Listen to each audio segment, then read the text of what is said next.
I see. So you might want to check in the, well, I know because it's such a blue. Yeah, so I wanted to be. Okay, so it is noon. I want to get started here on time. So my name is Edward Lowe. I'm the Vice President for the Graduate Student Congress. And this is the second edition of the Celebrating Diversity Month that we started last year during spring 2021. And it's a part of a series of events throughout the month of April. This year we started with a plaque dedication ceremony in the library in the Clark Graduate Study, and we're continuing with our series of events, and followed by a graduate student panel at the end of the month. Details to be announced. In the meantime, we are collecting different collections of stories, anything that can be submitted digitally, whether that's a video, an audio, writing, a piece of poem, anything that you can upload virtually into this virtual exhibit. The purpose of which is to highlight the institutional diversity and culture of our backgrounds as graduate and professional students that have shaped our experiences here at the University of Kentucky. Today, I have the pleasure of introducing Dr. Keiko Tanaka, who is a professor of rural sociology in the Department of Community and Leadership Development in the College of Agriculture, Food, and Environment, as well as in the Department of Sociology in the College of Arts and Sciences. Recently, she has been very active in the Lexington community, especially following the Atlanta spot shootings in March of last year. As well as a visual on the 1 year anniversary of that event this year. So today we'll be hearing from her about activism and academia. Thank you, Dr. Tanaka, for being here. Okay, well, thank you so much, Ed. I appreciate the invitation, and since this is small group, I like it to be informal as possible, although I put together some PowerPoint to help me talk about myself and share about who I am, and it's gonna be kind of like a very personal story in my mind.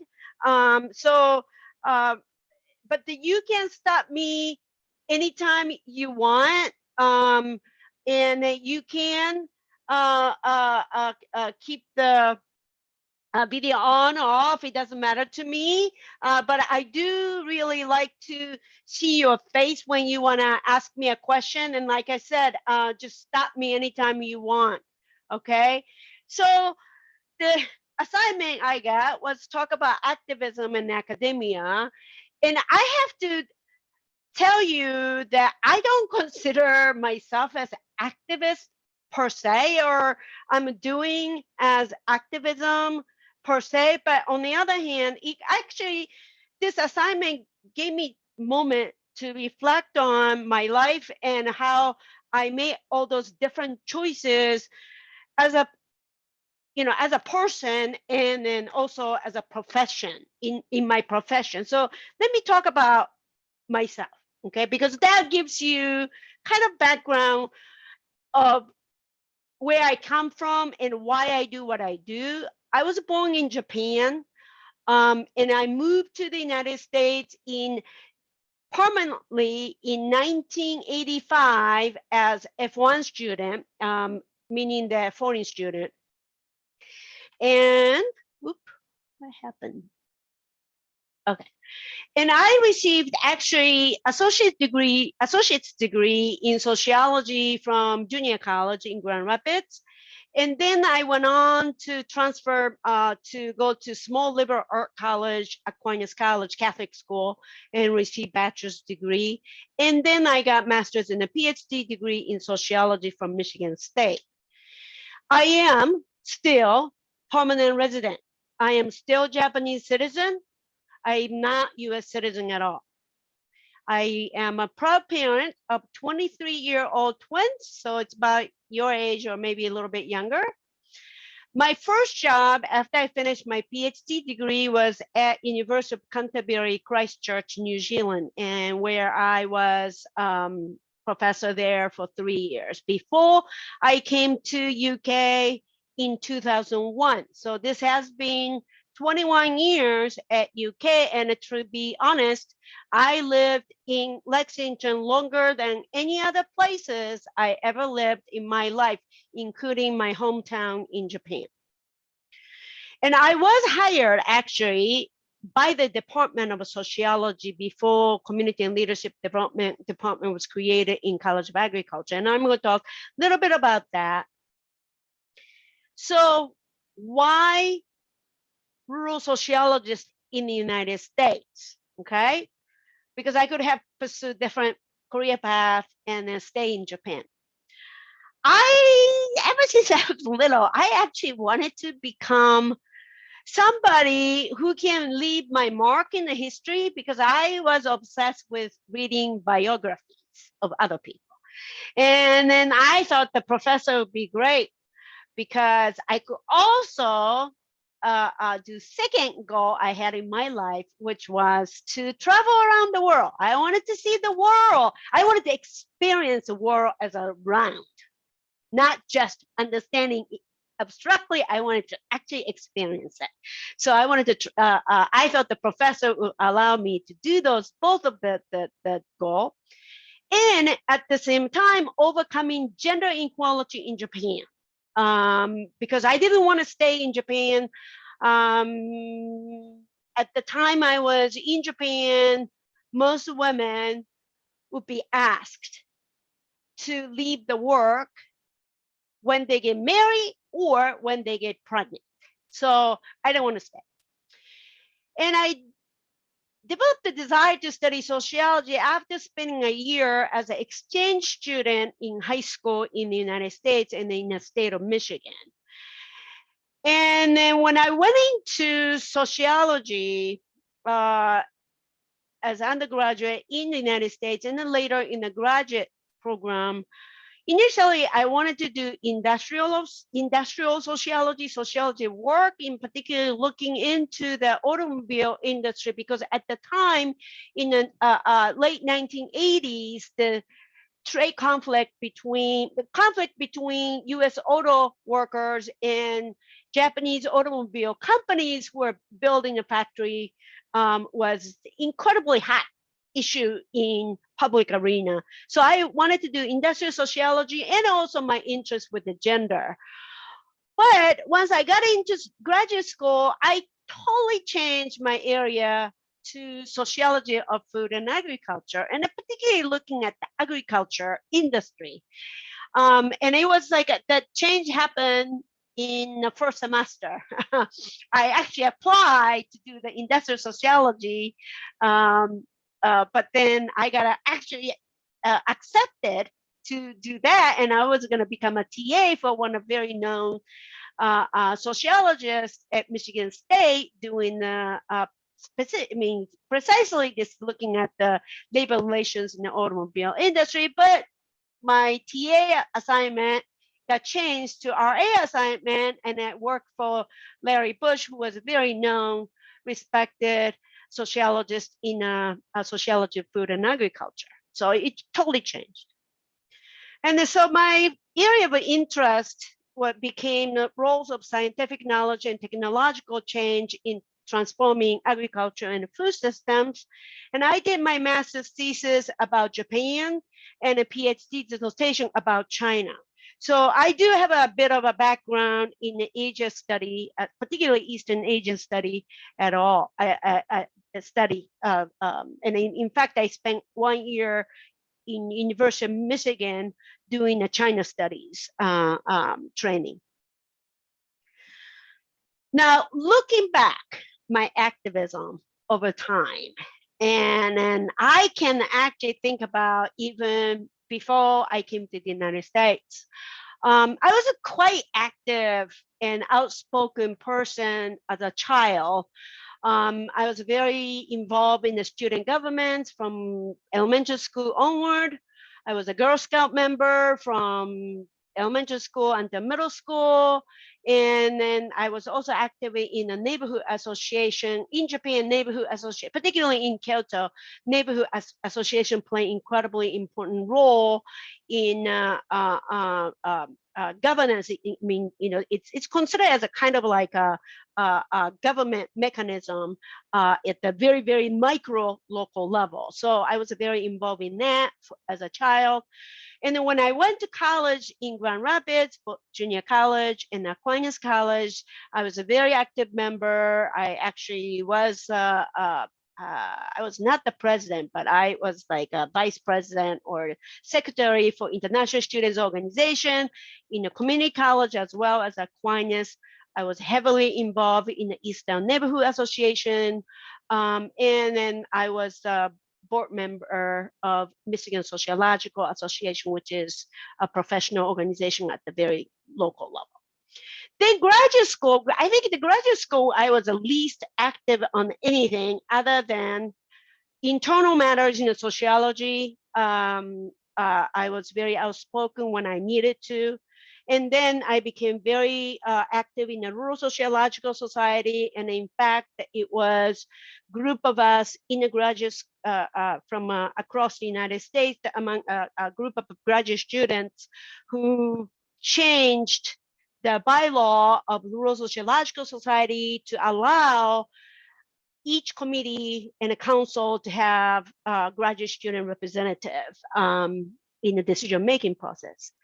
And then at the University of Kentucky, I became active in building sustainable agriculture major program in the community. I was active in the Lexington community food security issues. And then now currently I'm quite active in anti-Asian American Pacific Islander hate in Kentucky. So those are the kind of things that I have done. But I did, as I said, I never consider myself as activist per se. I just do it because that's something I feel really passionate about. Now, balancing academia and activism, I asked myself, and this is the moment I decided I really do want to become a professor. There's two questions I asked myself, and this is also my life philosophy as well. What kind of scholar are you? Is the question I constantly ask myself, and then what kind of a scholar I want to be when I was a college student and a graduate student. And the second question, this is kind of like people laugh at me because this is a little bit more Japanese of me. What kind of legacy do you want to leave? And then in my case, for my ancestors, the people who brought me into existence before me, right? And myself, and then also descendants, that whoever come after me. And this is true about the legacy as a true for the not just my family, but all those mentors I had would to become my ancestor, intellectual ancestor, and the intellectual descendants as well. So graduate student, undergraduate students too. So those are the two issues, two things I constantly think to make a decisions about my career and whether when I should say yes or no when people ask me to do something. I consider myself as a public sociologist among all the the kind of things that sociologists could do. And over the years in my career, I try to integrate three aspects of my scholarship, which is user instruction, research, and outreach, right? And then trust me that those of you who are graduate students, those are the area that you're going to get constantly evaluated, right? So I wanted to kind of kill two birds and the three birds with one stone. So I wanted to create this kind of approach that can really integrate and match what I'm interested in. So I'm committed to train students with the sociological imagination and the toolkits.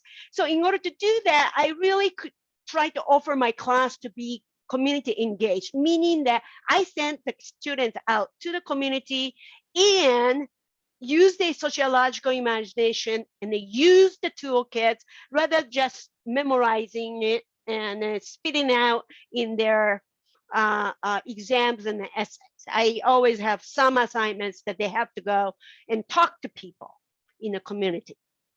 And the second is I'm committed to providing knowledge useful to the public.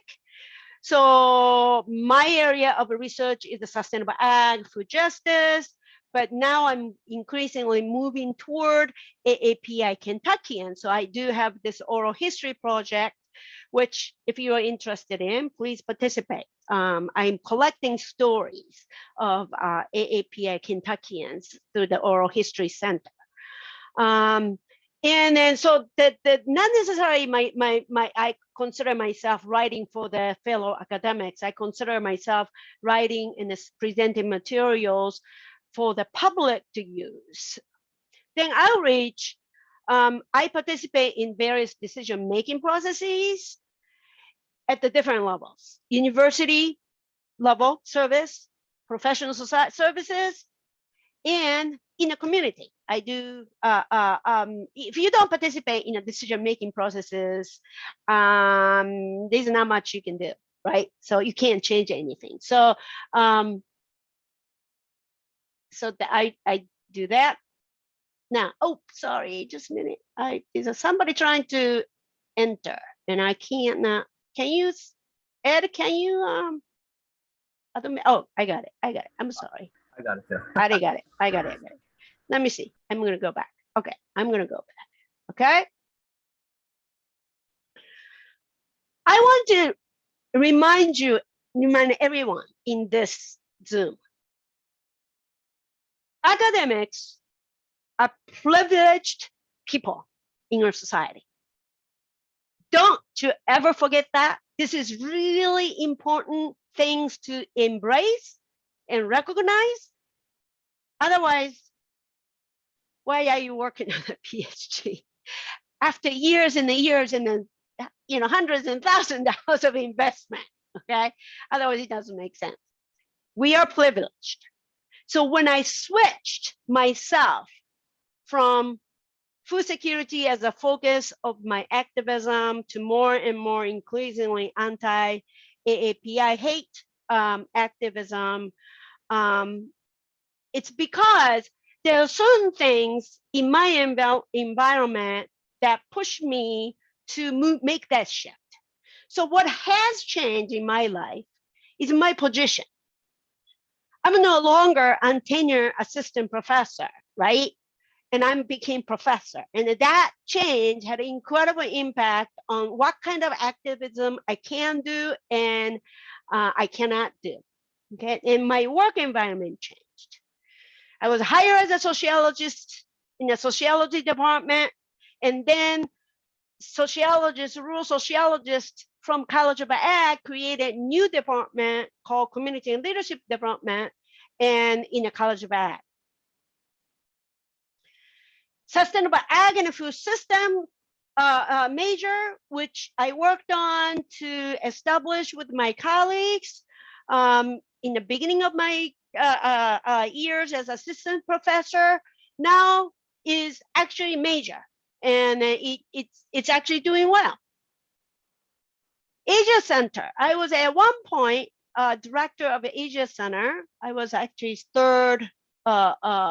fourth director, and then I was I think the longest director. But as a director, I also have to close Asia Center because University of Kentucky no longer was interested in funding the center. So that disappeared. And there are more AAPA faculty at UK than when I started. And in fact, the AAPA faculty are largest faculty of color on this campus. It's huge. And the staff too, if you include staff. My profession also changed. When I was doing the sustainable community food security, food justice, there weren't that many scholars, particularly sociologists, interested in that topic. But now there are plenty of scholars who are doing that. Okay, so what has not changed in the last 20 years at UK is that very few leadership positions are occupied by AAPIs at UK, Lexington, Kentucky, and United States. That hasn't changed at all.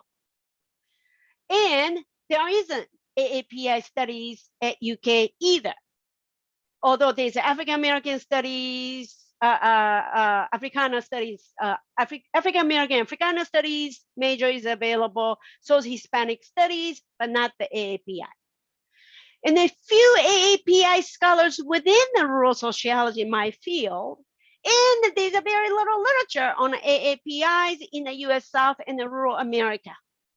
So I feel like, okay, this is an opportunity for me to get into this new area, which I haven't thought about doing at the time as assistant professor. So moving forward, most of the people who chose sociology as a profession or discipline is committed to the social change. So we sociology attract those people who are activist minded, for sure. And for me, what really gave me opportunity to think it through, to start looking into AAPI issues, is that I began to embrace my own self-identity as Asian American rather than Asian or Japanese. Yes, I am Japanese. Yes, I am Asian, but I've been living in this country longer, a lot longer than I spent in Japan. I've been living in Lexington longer than any other places I ever lived in my life. And so I am Asian American, Japanese American, okay? And I recognize my privilege. I am professor. I am doctor. I work in R1 institution. That means my voice counts. People listen to me. That is important. And the third thing is I use my scholarship, my capacity as a sociologist to do my activism. And I have built all kinds of networks in the last 2 decades in Lexington as I started my work in UK College of Ag. And I have a lot of network in the rural sociology and the sociology. And because I worked in New Zealand, I have network in New Zealand and so forth, right? I built the network and I can use those networks to achieve what I want to achieve. So being an activist, what I try to focus on is I use my skill sets and what I consider as my strengths. Okay, I'm not going to try to do something I'm not good at. I tap into existing networks that I have built as collective resources, make them available to the cause that I want to work on.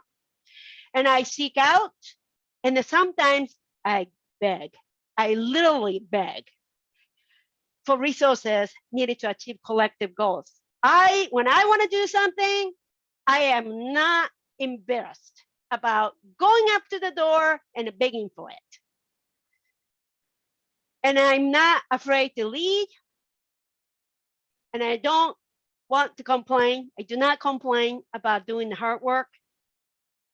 And be mindful of everyone else's time and the circumstances. So when people don't have time to finish what I want them to do, I don't blame them. I don't actually, condemn them it's just everybody's busy. So I would do it, right? I'm gonna pick it up and trust myself.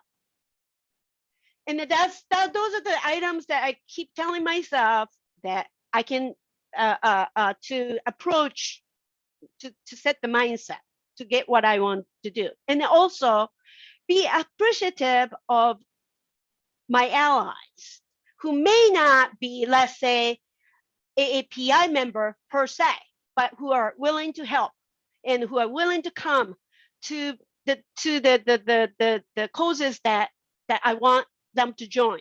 Okay, and some of them are on this actually Zoom call. I really appreciate you guys. Okay, so what advices can I give you guys, particularly junior scholars? My advice to you is be scholar first before becoming activist. And I tell you what, PhD degree, then later tenure, allow you to tap into more resources. More time you spent on that, getting a degree, I mean, the effort you put into getting a PhD degree will bear fruit after you actually establish your credential. Focus on the 1 or 2 courses you feel most passionate about. Let's face it, our time and energy is limited. We do not have a superpower like a superhero, okay? We have to sleep 8 hours in a day. I learned this lesson hard way. When at one point in my career, I was literally sleeping only 4 or 5 hours in a day to get everything done. My kids were calling me about 10, 11 o'clock at night, asking me when I'm coming home. And I felt terrible that I missed about 3 years of my children's life because I was so absent. And you don't want that. You really, really do not want that. This is an important thing. You have to know when to speak out and act, and when you need to just listen and keep your mouth shut. That is equally important. Being quiet doesn't mean you're not doing anything. Listening, building networks, building trust of others is incredibly important. When you are speaking, and particularly shouting, you can't do that. So keep that in mind, okay? And also you need to prioritize your time, energy, and relationships. And to be honest with you, when I was a graduate student working on the PhD, and after the first 2 years, first 2 years as a graduate PhD student, and I got into doing right before the qualifying exam, dissertation defense, proposal defense, and working on the dissertation and the defended dissertation. There are periods of time I was really not involved at all with anything because I put everything into finishing my dissertation. I didn't involve in the graduate school politics. I wasn't even involved in a professional organization much, other than the fact I wanted to get a job, so I work on that. But there's a time you have to really think about what is your priority, okay? And trust me, there's gonna be opportunity where you can make a change. And be patient. Any change takes a long time. Okay, so just be patient. Build skills and networks to get things done. If you cannot get things done, there's nothing, you shouldn't be complaining, okay? Activism involving many tedious tasks and require person power. And sometimes it's like hair pulling, pulling your hair all the time to get things done, but you gotta really stay on the tasks, okay, and the tedious tasks. Another thing, and this is true for international students, never do what you feel uncomfortable doing, because not everybody has equal access to legal, social, or cultural protection. I was very careful when I go to participate protests in Grand Rapids, not to not to stand up. As a foreign student, if you get arrested, if anybody see you as a violating a law, you can get deported. So I was very, very mindful about that. I was careful. And even the graduate school as well. I did not want it to do things that's going to be considered as violating student responsibilities and then conduct. Okay, so you gotta think about this. Okay, so that's all I have. And then I thought that we can spend rest of the time just chatting and sharing your thoughts. And I'm happy to go back to any of the slides you want me to go back.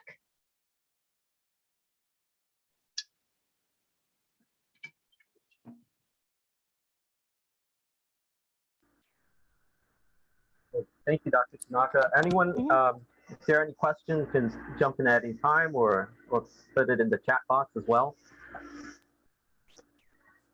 Hi, Keiko and Hi, Ed. Thank you Karen. so much for putting this together. This was really awesome. Thank you. Appreciate it. And Keiko, as you mentioned, allies, I also want to talk about like staff members, student affairs folks, just because we don't have tenure. And so sometimes being willing to let us help do kind of the organizing piece or, you know, help get out students, let students know about an event or that kind of thing. It can be a really great partnership in your activism. And I just want to say too, I think you just did such a great job of outlining this balance that we're all looking for in our scholarship and, you know, making it meaningful for the people that we are working with, whether it's rural folks, AAPI folks, you know, whatever your area is. I think you've really modeled what we're the best of what we can do in the balancing of all of this. So I'm sorry, that really wasn't a question, but just more of a comment. I want to actually appreciate, thank you, Karen. I really appreciate your comments because that's one of my pet peeve about the faculty and the graduate students too sometimes, is that they don't see hard work that university staff do behind everything. Everything we do become possible because of what staff do. Switch turn on, PowerPoint presentation can be projected on the screen in a classroom because all those staff members ensure we can do what we want to do without ever thinking about it. So that's another thing I think I should add, that be really mindful, grateful to the staff who work in university and make sure everything operates 24/7. And so, Karen, I appreciate that comment. And I'm sorry, I wasn't fishing for compliments. No. It was more about that whole that we don't have tenure. And so sometimes that's the right. activism piece is absolutely we walk a fine line. That's right. Fine and line, yep. and pre-tenured faculty feel that same right. kind of that's right. stress That's as right. well. That's right.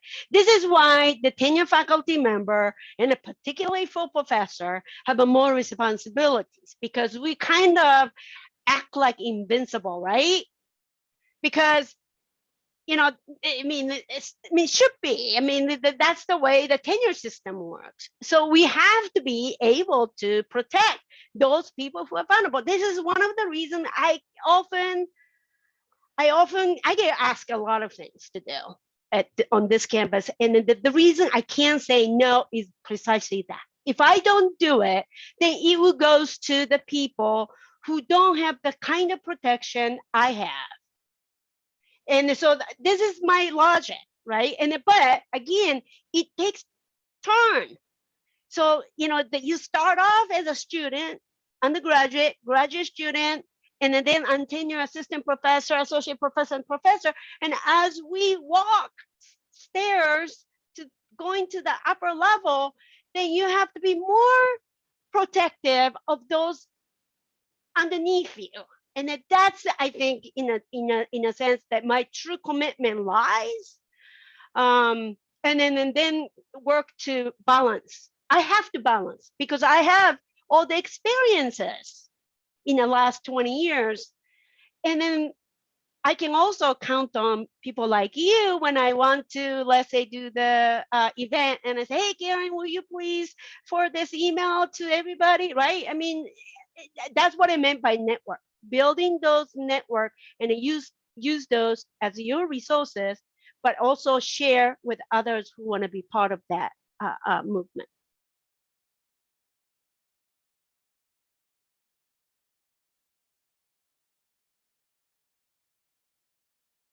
I also want to say that you're teaching our undergraduates about activism as well.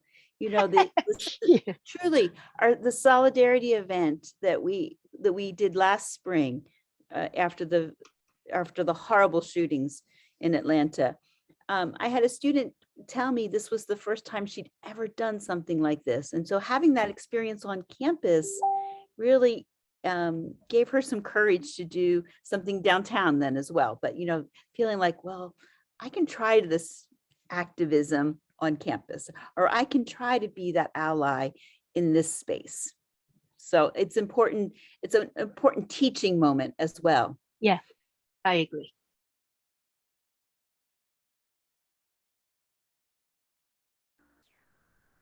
So I have a question about the sort of the changing landscape of how academic jobs are now.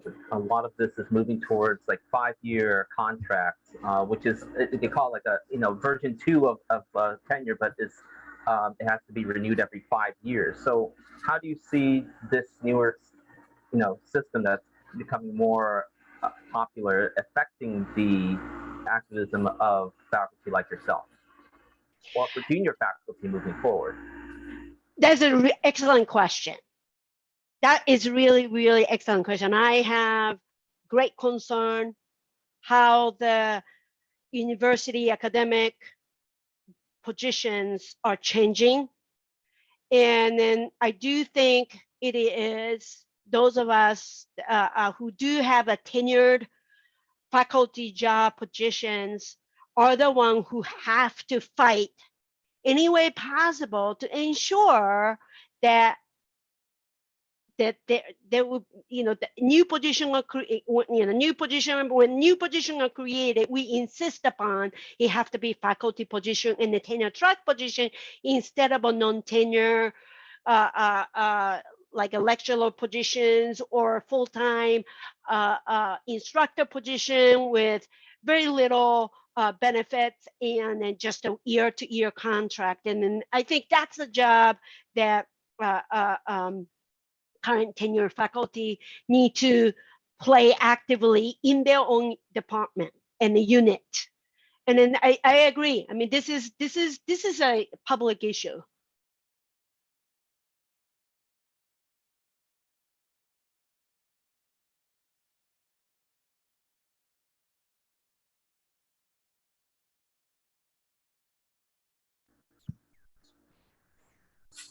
Are there any other questions?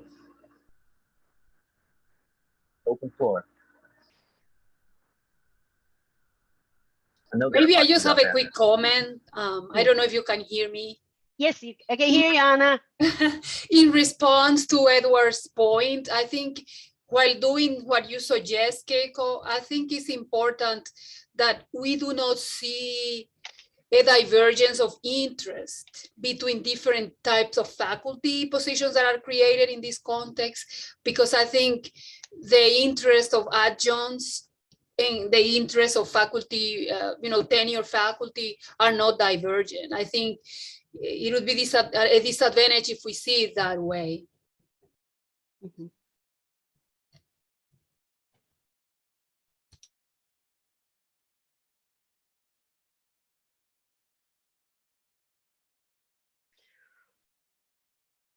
Can I ask you all questions then? What are some of the things you're actively involved as a graduate student? I know the graduate students have been very, organizing graduate students to ensure that, increased pay and increased benefit and things like that. But are there anything specifically that you guys are, each of you is interested in?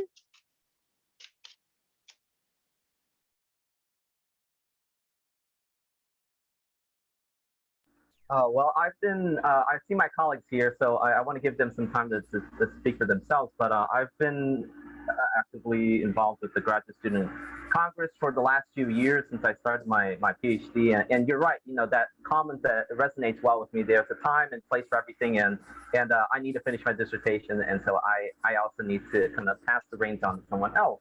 But my role has kind of been to better understand how the decision-making process works, as you mentioned, to kind of participate in it, but then to actually understand where those flaws are, and then pass that down in the next leadership, so that they're aware of that and don't need to go through the same path of discovering the same flaw that exists.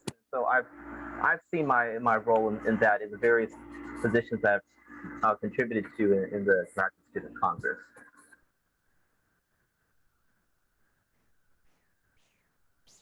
Rachel, if you want to add? Yeah, I mean, I think I have been pretty active in what you were alluding to, the fight for better pay and better benefits for graduate workers. And I will say, I think it's been hard to strike that balance between knowing when to speak out and when to listen and be quiet.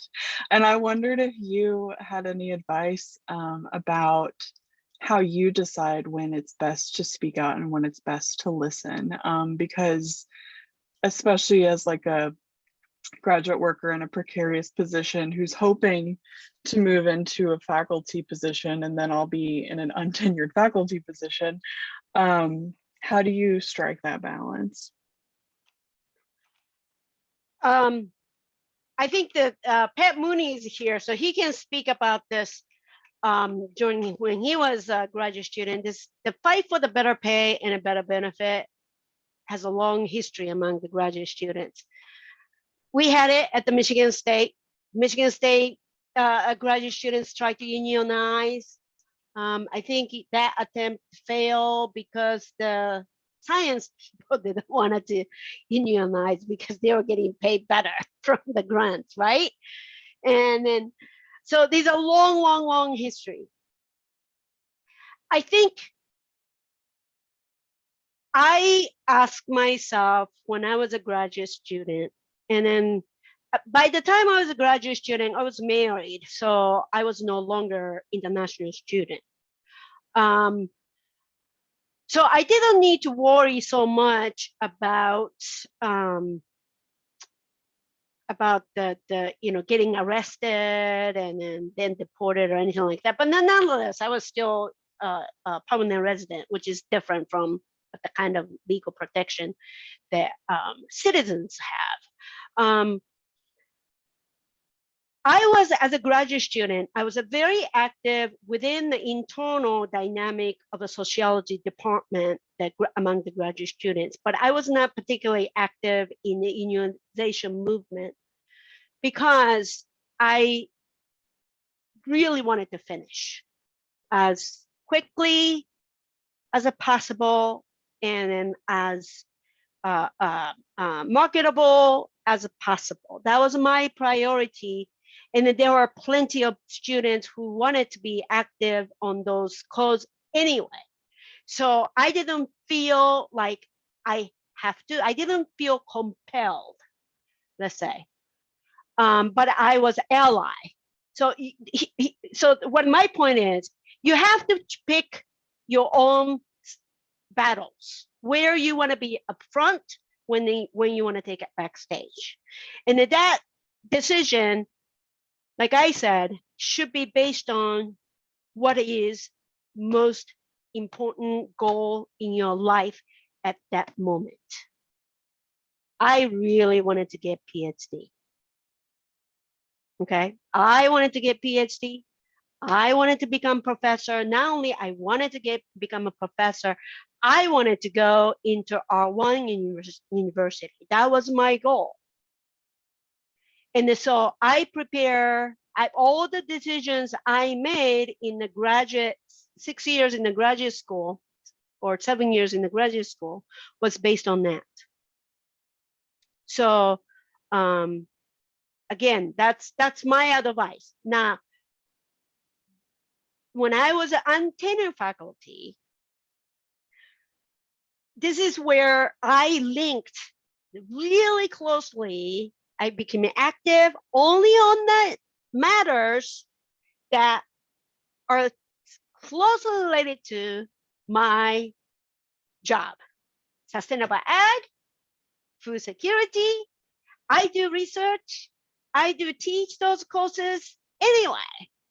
So I can be active, I can be outspoken, but it's based on my own expertise. So this is what I'm saying.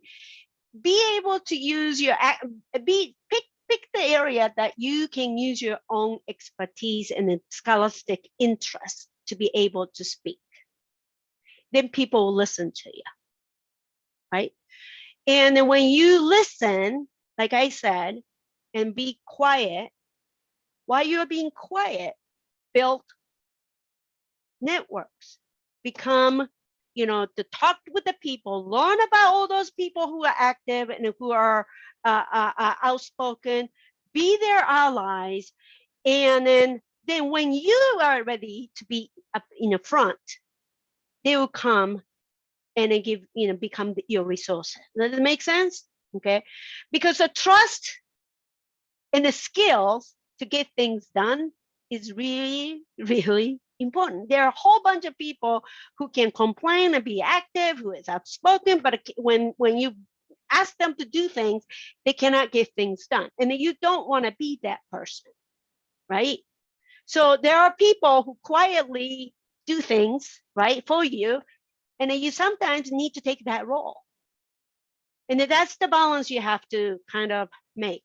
And untenured faculty, particularly first couple of years before people know you, it's particularly important when you need to, you should, just listen and learn and then observe. Remember, so if you're a sociologist and you do qualitative research method, observations is a source of collecting data. And then based on those data you collect, you analyze the situation and you develop the strategy. So that's how I see it. Thank you.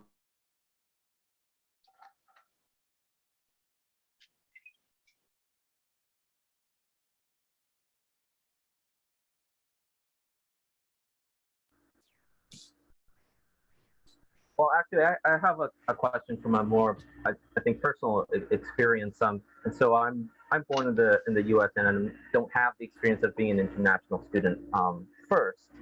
And so I've noticed that in many cases, either my parents who were the immigrants or recent AAPI Kentuckians, I suspect, aren't involved with land ownership and agrarian interests in food security, and because they left that behind when they came in search of better economic opportunities, advancing into these white collar jobs. And so, how do you reconcile this complex relation between sort of thinking about these broader sociological things, while when most people that most AAPIs that I've had contact with, because I didn't grow up within an AAPI like community, is more interested in like individual economic success.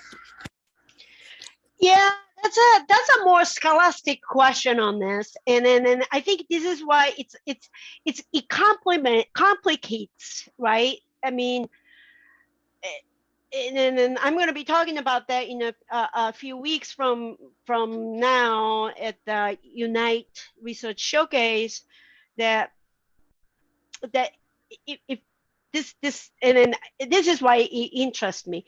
API as a category is just so complex. And then I think you as a person has a personal history of there is this kind of gulf between your parents' generation and yourself, right? Because you're not that familiar with the experience that your parents have to experience, but that you have your own set of experience as a AAPI member, which your parents don't understand, right? And so, and then here's the complex part: is that Asia in the Pacific is so big as a region, and then everybody came to the United States at a different point for the different reasons, and so this whole narrative of Asian American, to describe Asian American, is only one version. And this is where my scholarly interest as a sociologist comes in, is like, how can we understand and collect those various stories, like yourself or your parents or other people coming from different parts of the Asia, and then make sense and help the newer generation to understand that AAPI is more diverse and complex and then heterogeneous than than people think right now. So that's both scholastic and then also activists as well, because if you look at the Kentucky legislature right this moment, right, they're talking about that basically students are not going to be able to learn much about American history other than those whitewashed version, without mentioning of slavery, discrimination, racism, any of that. Right. And so I don't want to allow that. I think the students, the Kentucky students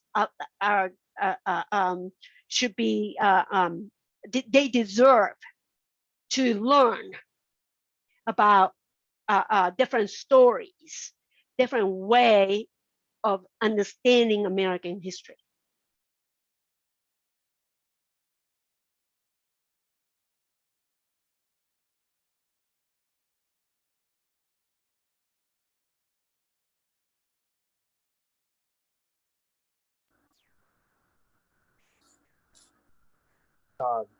So I have lots of questions, but my last question is, Okay. there are, in the last 2 years, there have been several solidarity movements, especially after the killings of Breonna Taylor, George Floyd, and Ahmaud Arbery in 2020. And I've seen this dialogue around kind of solidarity with other communities of color, whether that's me showing up Sure. at a rally for Hispanics or a rally for Sure. for Black Lives. It's something that I've taken personally, but you've also mentioned sometimes you have to pick your battles because you can't be there for everything. So how do you make those choices personally, and how do you advise others in terms of solidarity with other communities of color? Especially yeah, go ahead. I think you just said it. I mean, you can't be there for everybody and everything because your time is limited. And then that's it. You do best you can. I mean, in life, this is the advice I can give to you or any other students or anybody else. You do best you can. And then trust your gut instinct and be there when you can. When you can't, don't feel bad about it, because that's how it works. But when people don't show up to your cause, don't blame them either. You understand? So it's a give and take. Okay. It's just our lives, particularly in the last 2 years with the COVID. I mean, I'm a director of undergraduate studies in my program, and then people are just totally exhausted, right? And then and then this last year has been incredibly stressful, not just with the COVID, with the Black Lives Matter, presidential, this whole, you know, the drama surrounding election, and then it's just exhausting to watch news, right? Exhausting to hear the stories that my students tell me that their parents lost their job, international students cannot come to the United States because of the COVID. I mean, all kind of things, tragedies. So don't blame yourself for not being able to be there for everybody. And just give yourself more room and then breathe. And it said, I am going to take one thing at a time. And I'm going to attend one rally at a time. I'm going to try best I can to be there. If I'm not physically be there mentally or through the saw. And then tell, you know, send an email to the organizer, say, hey, I'm sorry I can't be there, but I am thinking of you all. Okay. And those are the kind of things that you know, you want to do.